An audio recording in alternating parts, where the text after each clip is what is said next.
자, 괄호 4번에 국외 등 돼 있죠. 그죠? 북한도 국외로 본다 그랬죠. 그죠? 근로 제공 급여의 100만 원 이내에서 비과세한다더라. 근데 몸이 좀 많이 힘든 거 있죠. 배 타는 거에 원양어선 국외 등 항해하는 선박 항공기는 아니야. 좀 편하다고 보는 거겠지. 그죠? 국외 등 건설 현장에는 꼭 몸 쓰는 사람뿐만 아니라 설계, 감리 담당자 이런 사람들도 500만 원이야. 300이었는데 왜 500만 원까지는 비과세다. 그래서 300 이렇게 나오면 틀린 소리야 이제는.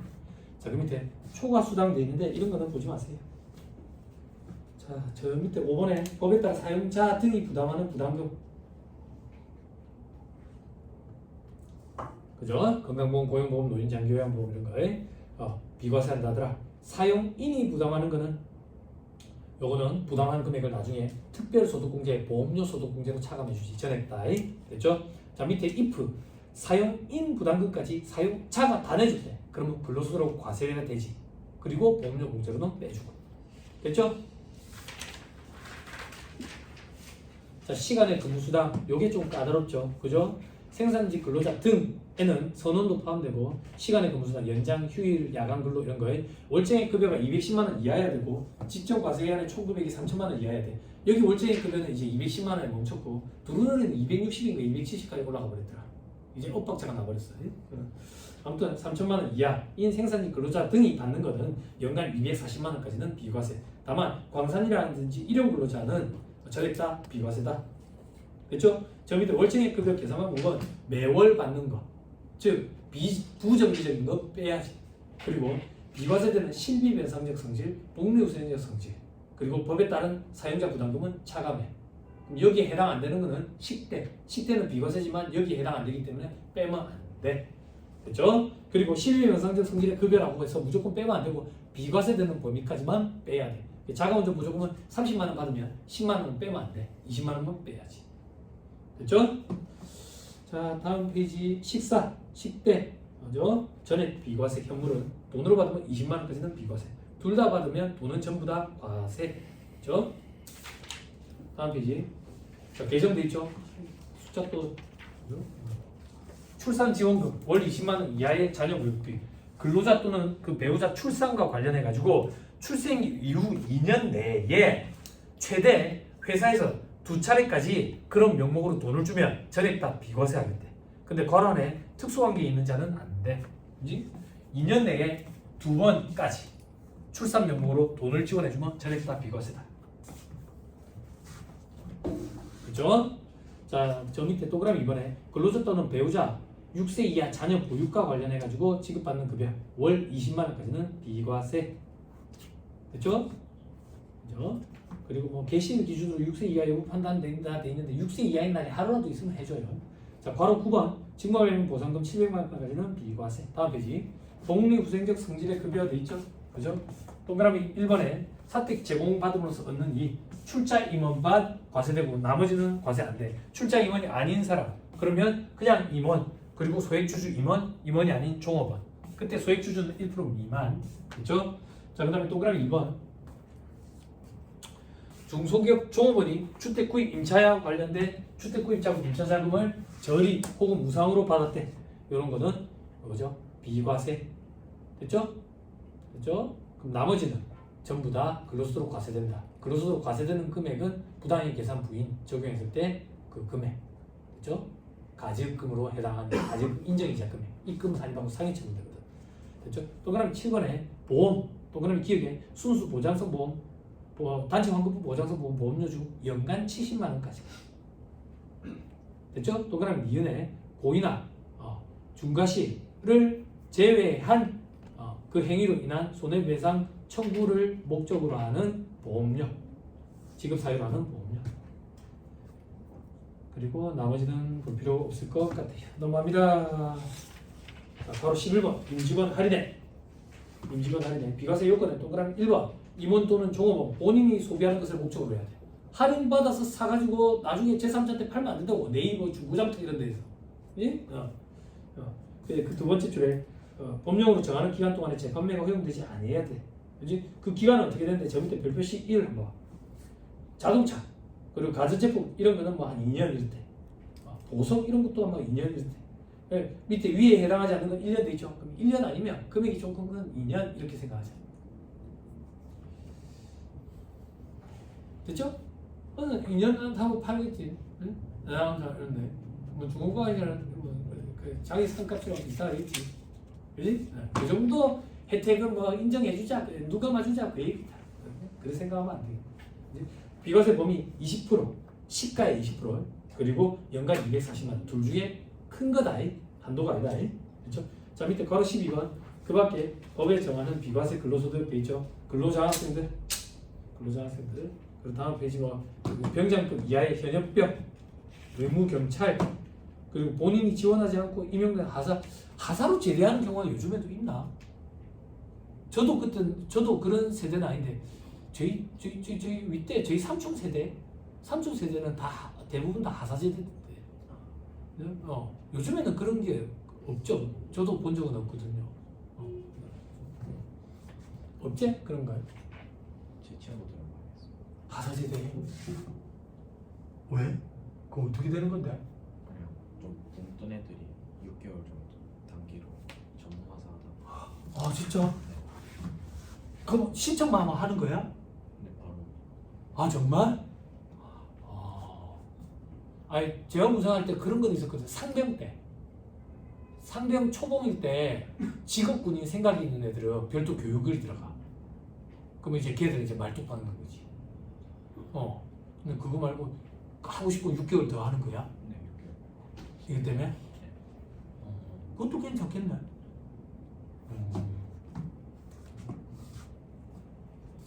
그러면 진짜 하사로 이래 하는 거야? 네 하사. 걸레 빨고 이렇게 막 이래 해? 바닥도 닦고? 그지 말년병장이랑 뭐 형 동생하고 지내고 이렇게? 네, 그렇게 그래 알았어. 왜 임용되는 하사들은 시간이 지내서나 말년병장들 그래야지 핸드폰도 좀 빌려 쓰고 하니까 안 그래? 냉동식품도 좀 사주고 이래야지. 자, 자, 또 뭐가 있나? 작전 임무를 위해서 뭐 외국에 주둔 중인 군인, 군무원이 받는 급여 돈 많이 받더라고. 제가 군생활할 때 장교들 보니까 아프가니스탄 파병 가고 이랬거든. 키르기즈스탄 파병 가고 돈 많이 받더라고. 그 갔다 오면 또 진급도 빠르더라고. 진급도 빠르. 그리고 산재에 따라 가지고 각종 급여들. 그리고 동그라미 5번에 실업급여, 육아휴직급여, 단축시간 근로급여, 육아 출산 전후 휴가급여 이런 거 과세하면 안 되겠지 당연히. 그지? 네. 이제는 얼마나 주는지도 모르겠다.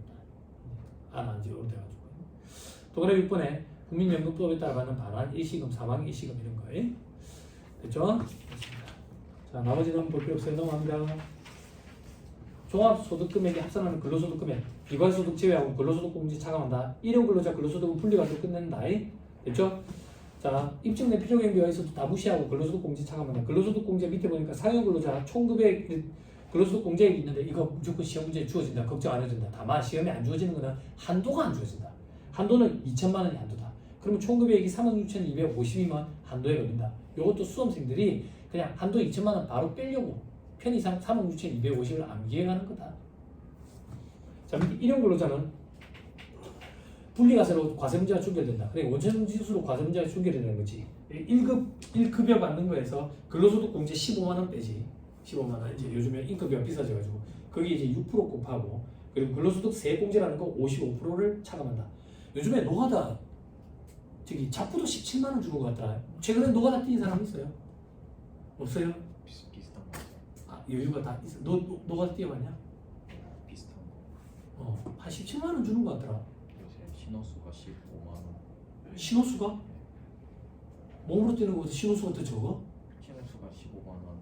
그러니까 그냥 도로에서 15만 이렇게 하는 거면 15만 원. 아니 저는 약하다 생각했는데 신호수 안 해봤어? 야 신호수 반 죽는다. 다리 끊어질 것 같다. 신호수 하루 딱 하잖아. 뒷날은 철거하는데 갔으면 좋겠다. 이런 생각 든다. 다리가 너무 아파서. 철거 현장 이런 데서 신호수 하면 되게 위험하다. 파편 많이 튀어가지고. 예전에 돈 벌어야 되니까 철거 현장에 갔는데 뭐 오늘 일이 없다 그러면 다른 데라도 시켜주세요 그러면 내일은 목수 따라갔다 온나. 목수 따라가면 제일 힘들어. 공구리 치는 데야. 공구리 치는 데 따라가면 9시까지 해야 돼. 공구리 마르지기 전에 다 해야 되니까. 계속 잔업도 있어. 뭐 오늘은 신호수로 해가지고 또 신호수 했다가 이러는데 두들겨 부스러기 차려라. 신호수하면 다리 되게 아파. 15만 원? 아마 그 저기 알선 수술을 뺐나 보다. 요즘에 한 10% 빼요? 10% 빼? 노가다 안 해봤어요? 알겠습니다. 근데 수강료가 올랐더라. 어제 오랜만에 학원 사이트 들어갔으니까 32만 원이더라. 제가 예전에 노가다 할 때는 토요일, 일요일 이틀 하면은 그 강사료 저기 인터넷 강사료 이게 14만 원, 15만 원 하니까 강의 한 기 결제할 수 있고 그랬는데 지금은 32만 원 이렇더라. 아무튼 일용 근로자 분리가듯이 원천지수 세액은 암기하고 들어가야 돼요. 등장해요. 말문제 보기로 한 개를 구성해요. 네, 그 정도 수준. 자, 수입 시기. 자, 근로 제공일이 속하는 사업연도. 임예금 처분에 의한 상여, 임예금 처분 결의, 나머지 인정상여 이런 것도 다 근로 제공일이 속하는 사업연도에 기속된다. 꼭 기억해야 된다. 됐죠? 넘어갔다. 근로소득 과세 방법. 원천징수 하고 밑에 다음은 원천징수 대상이 아니다. 외국기관, 국제연합군으로부터 받는 거, 국외의 비거주자 외국기관으로부터 받는 거, 외국법인으로부터 받는 거. 근데 밑에 다만 비거주자의 국내 사업장, 국내 원천소득 금액 계산할 때 필요경비에 계산했다는 얘기는 국내 사업장에서 지급한 거나 마찬가지다라는 얘기지. 그런 경우에는 국내 사업장에서 원천징수를 해야 돼. 국내 사업장에서 지급한 걸로 보니까. 됐죠? 다음 페이지. 원천징수 대상 근로소득 일용 근로자는 분리과세하고 상여 근로자는 간이세액 표에 따라서 대충 떼어놓고 2월분 급여를 지급할 때 연말정산이 이루어진다. 연말정산이 뭔데? 종소득 계산 구조에 근로소득만 집어넣어가지고 계산하는 거.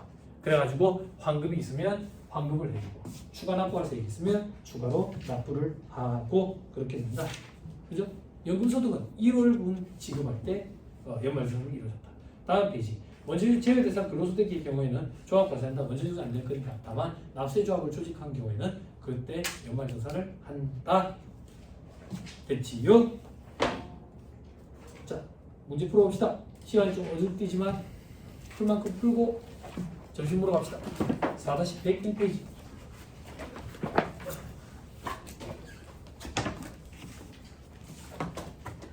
근로소득은 제끼면 절대 안 된다. 말 문제가 믹스돼서 같이 나온다. 근로, 연금, 기타, 퇴직 같이 말 문제 엮어서 나온다. 절대 제끼면 안 된다. 자, 2번 근로소득에 대한 설명이다. 틀린 설로 골라라 되어 있죠. 3번이 틀렸어요. 소액주주인 임원이 사택을 제공받음으로써 얻는 이익은 근로소득으로 보지 아니한다. 이게 예전에 맞는 복이었다고. 지금은 틀린 복이야. 지금은 왜 틀린 복인데? 근로소득이 맞는데 비과세하는 거야. 무슨 말인지 이해했죠? 과세는 안 돼. 그런데 예전에는 근로소득으로 보지 않아서 과세가 안 됐는데 지금은 근로소득으로 보는데 비과세 규정이 있기 때문에 과세가 안 돼. 됐죠? 5번으로 오세요. 근로소득에 대한 설명이다. 옳은 걸 골라라 되어있죠. 1번이 옳아요. 근로자 또는 그 배우자 출산과 관련해서 자녀 출생일 이후 2년 내에 사용자로부터 최대 2차례에 걸쳐서 받는 거는 그 명목으로 출산과 관련된 명목으로 절대 딱 비과세한다. 맞는 복이라고. 자, 이제 틀린 거 보자. 동그라미 2번. 임원 또는 종업원 할인 금액 중 법정 요건을 충족하는 소득은 해당 과세기간 동안 시가보다 낮은 가액으로 구입한 재화 또는 용익의 시가를 합한 금액의 20%와 연 240만 원 중 작은 금액을 한도로 비과세한다. 그럴듯하지. 둘 중에 큰 거야. 큰 거예요. 동그라미 3번. 해당 과세기간 중 근로기간 1년 미만인 거주자의 근로소득 공제액은 1년치를 계산해서 월할 안분계산 이런 거 안 해. 근로소득 공제는. 동그라미 4번. 요거 때문에 봤어. 이 문제는. 해당 사업도 소득 금액을 법인이 신고하거나 세무서장이 결정 경정함에 따라 발생한 그 법인의 임원, 주주, 사원, 그 밖의 출자자에 대한 상해의 수입 시기는 해당 법인의 결산 확정일이다. 결정 경정을 했으면 세무조정 사항이 발생한다고. 세무조정 사항이 입금 산입 혹은 송금물 산입 상해 처분됐다 그 얘기야. 요거는 근로 제공일이 속하는 사업연도에 기속된다고. 인정상해. 동그라미 5번. 광산 근로자, 일용 근로자의 경우에 근로기준법에 따른 연장, 야간, 휴일 근로를 해서 통상임금에 대해서 받는 급여 중 연 240만 원까지는 비과세한다. 생산직 근로자들이 받는 시간의 근무수당은 연 240만 원까지 비과세가 맞는데 광산과 일용 근로자는 한도 없이 비과세가 된다고. 됐죠? 자, 근로소득 말 문제는 거기까지예요. 이 파트는 연금이랑 기타 소득까지도 있거든요. 근로소득만 싹 다 풀고요. 연금 기타 소득은 한 번에 읽고 한 번에 풀 거예요. 그렇게 할 거예요. 됐죠? 자, 식사하시고 근로소득 계산 문제를 볼 거예요. 됐죠? 식사하시고 하시죠.